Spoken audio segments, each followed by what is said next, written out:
He is better at football than me, নাকি এখানে than I হওয়া উচিত, বেটার দ্যান মি ও better than I?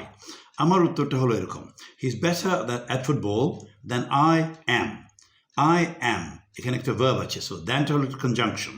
So he is better at football than I am, অ্যামটা যদি বাদ দিয়ে দিই তাহলে হবে he is better at football than I. এটাই হয় ঠিক বাক্যটা, হি is better at football than I. আরেকটা উদাহরণ নেই, she speaks better English than me, নাকি she speaks better English than I? আমি বলবো আই, তার কারণটা কি? Then I do, she speaks better English than I do, ডুটা বাদ দিয়ে দিলাম, তাহলে কি থাকছে? আই থাকছে।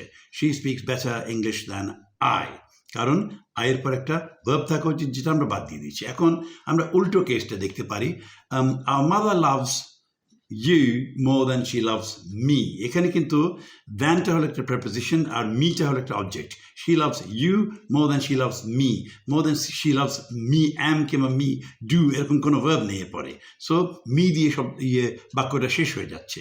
The company pays you more than him, তার মানে কি? The company pays you more than it pays him. তাহলে হিমটা কারেক্ট এখানে। So the company pays you more than him. So এই কেসগুলোতে অবজেক্ট প্রোনাউনটা ঠিক থাকবে, অন্যগুলোতে সাবজেক্ট প্রোনাউন হবে।